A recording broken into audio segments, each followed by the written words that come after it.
Alright, and welcome back to the channel, everybody, and I hope you're doing fine. So they dropped another developer update a few days ago. I was sadly gone, so it took me a while to get the video out, but here we go. So there's a lot of stuff that we need to talk about, like for example bullet drop, they showcased that now finally.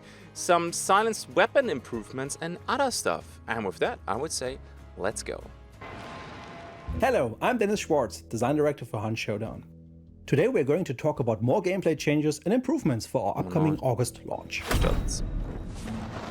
Okay, weekly challenges, here we go. We have upgraded our previous challenge system to provide players with a smoother and more rewarding experience. Firstly, challenges are now released weekly in the form of sets. The order in which sets are released and their contents are the same for all players. Okay, let's stop right here. Honestly, I like how this looks. I like that there's now a little bit more color in there. For example, you see with green healing, with red you have to do some damage or something like that.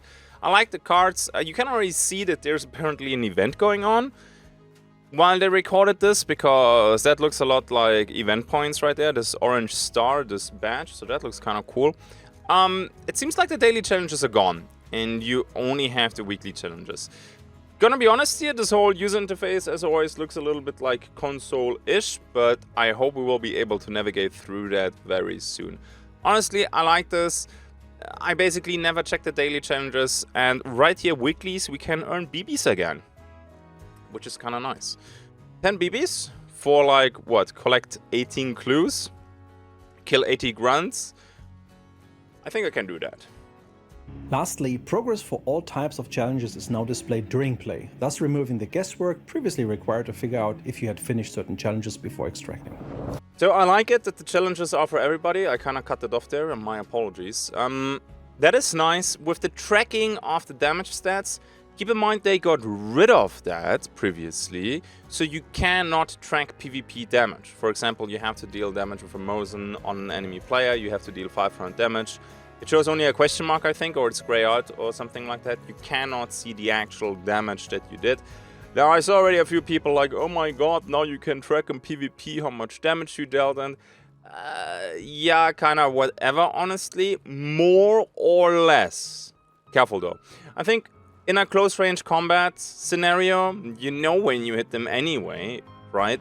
So why would you check your tab there or open the map with tab to check your weekly challenges, how much damage you dealt? There are a few scenarios though where it can actually give you an advantage. I don't know if there's gonna be challenges where you have to deal poison damage or where you need to do bleeding damage or maybe even traps, because then you can regularly check your map to see the weekly challenges, and then, you know, traps like poison concertina trip mine combos, they will be a thing, especially mid-August with the changes for traps. And then you can actually check if somebody crossed your traps, maybe died to it.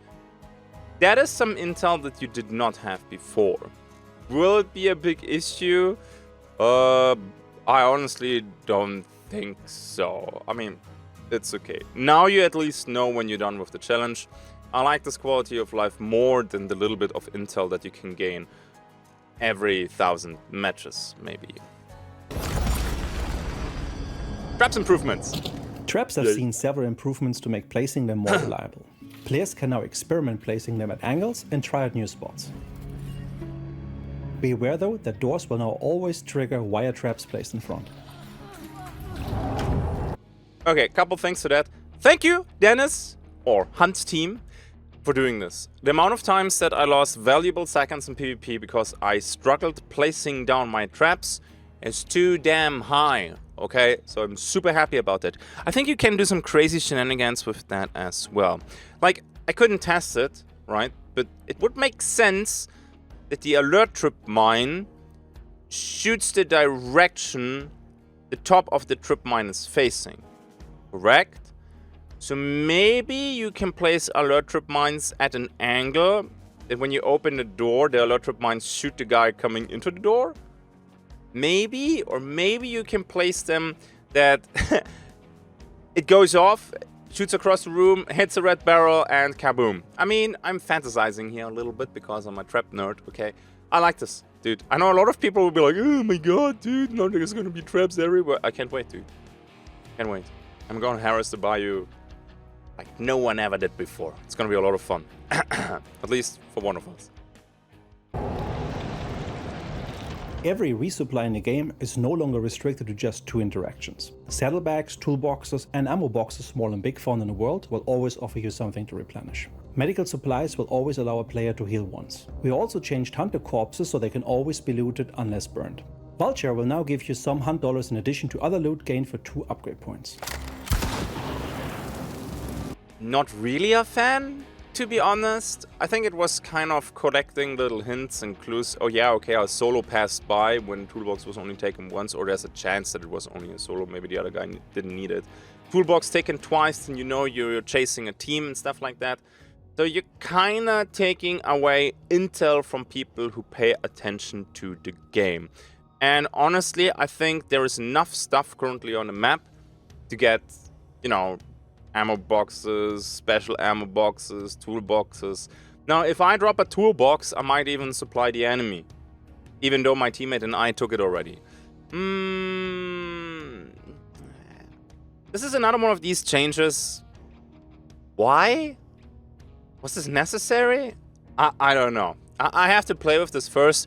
That you can now loot hunt dollars with Vulture. Yeah, okay. I don't really care about that. I think I never picked Vulture anyway.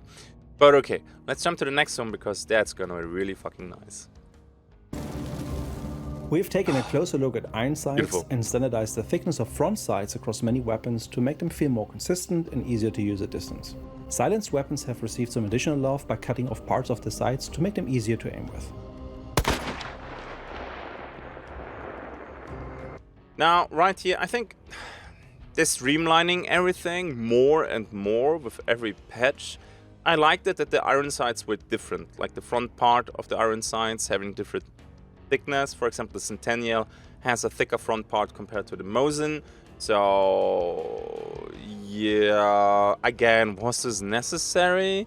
But the silenced weapons having now normal iron sights is a blessing. The amount of times that I played Science Sparks in the Science Windfield and you cannot track your targets properly because you have to lead a lot, right? Even at mid distances. And the hunter is right behind this rangefinder thing. He turns the moment you try to take the shot, and you take the shot and you see the guy actually change directions and is running the other way, and you look like an absolute baboon not being able to know how to aim properly. Well, I can't do that anyway, but you know what I mean, right? So this is a huge improvement. Will it be too strong? Honestly, I don't think so. They still have like a huge damage drop off, a very slow bullet and stuff like that. It will make Silent Sparks and Silent Winnie though not, you know, you rarely picked it because of the sights, and the Silenced Vedderly was king. I think even afterwards it will still be king, but a Silent Sparks now with these iron sights, sign me up. In an earlier video, we touched upon changes to Hunt's gunplay formula by introducing bullet drop and always lethal headshots. So you can see already that the bullet drop on the long ammo is kind of severe. Now, physics aside, okay, I get it. It's kind of weird that compact ammo has less drop compared to Mosin ammo, but I think it's a game balance thing. Nerfing a little bit long ammo, which is meta right now, buffing a little bit more compact ammo, I think that's okay. And honestly, they are shooting here at very, very far distances. I think as long as you're fighting in compounds, at least it looks that way, bullet drop will almost not do anything. So you're gonna be fine. I think it will start at 100 meters where it will matter, and 150 or 197. Yeah, okay, then you have to calculate it. I like the change though. I'm becoming more and more a fan of bullet drop, even though realism does absolutely not apply to the physics that they have in the game. Alright? Gameplay should always come before realism, in my opinion. But if you have a close range fight with another team, right, and it's like epic and super tense, and then you clutch it, you pick up your teammate, and that one sniper just shoots you in the head from 150 meters, and he didn't do anything the whole fight and just observed waiting for that one moment. Shooting somebody who is looting a body or picking somebody up rarely involves a lot of skill. Now at least you need to know bullet drop and get some practice in for that. Now I see already a lot of people, oh my god, shotguns are gonna be meta and blah blah blah. I still think that long ammo is gonna be meta, but let's see. Maybe I'm wrong. But honestly, having less long ammo solo snipers sitting super far away that you can't catch when they know what they're doing, yeah, again, sign me up for this. We are happy to announce that with these changes we are also adding true speed of sound and a gunshot ecosystem for a more authentic depiction of gunfire and explosions over longer distances. So yeah, this for gameplay value, not doing much, but for ambience and for how the game feels, this will be even more improvement. Hunt has already one of the best audio in any extraction shooter that I'm aware of, so this is really effing nice. Fall damage improvements! A lot of effort for our August launch went into making existing systems more robust and improving upon or replacing them when needed. Fall damage has been refactored heavily and now works more consistently even when falling down slopes and weird structures. We are now applying damage more reliably instead of sometimes receiving multiple damage events in short succession. This results in overall smoother traversal through vertical spaces, something our new map benefits from quite a bit. Okay, couple things, really quick. They showed already in the background during this clip the overview of the map, a little blurry though. Let's talk about this first. You can already see, let's go back to this. This is the new map, right? So we're gonna have pine trees and stuff like that. So that is pretty cool. It looks like we're going a little bit more north from the bayou, so can't wait for that.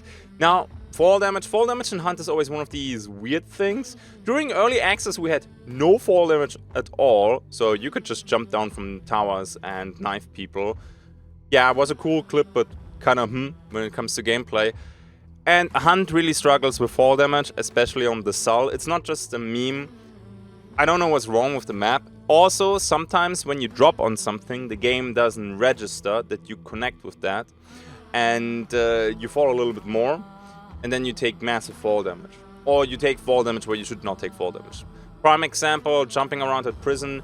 You jump down and you try to land on the railing and then on the walkway because you know, okay, then I'm not taking any fall damage and I'm making less sound, right? And the game doesn't register that you were landing on the railing and then on the walkway, and it just calculates the whole distance for your drop from the window to the walkway and you take fall damage. And you're like, what the fuck just happened? Thank you for the improvement of this. Couldn't test it yet, so we will have to wait and see. But one thing was kind of awkward there. It almost looked like the hunter was slowed after taking this massive amount of fall damage. Maybe that was just a weird sliding down thing there. I hope that's not the case, because you're already getting effed by taking fall damage. We don't really need a slow on top of that. Oh yeah, man. You twisted your ankles, that's why you slowed for a second. Come on. Okay, so I think looks everything pretty nice. I'm getting a little bit more hype now for mid of August, and I can't wait for the next devlog update video. Alright, let me know what you think in the comment section. As always, I'm reading all of them, not reacting to all of them, because there's hundreds of comments, which I appreciate, but I'm reading almost all of them. And with that, I wish you a good day. Alright, that's it for today. I hope you enjoyed this quick analysis video of the latest dev blog. So, we're gonna have Twitch drops tomorrow, don't forget that, and tune in, because we're gonna have massive and very long streams. As always, big shout out to my patrons for being the absolute best walking individuals under the sun. Yeah, nothing else to say there. Thank you very much.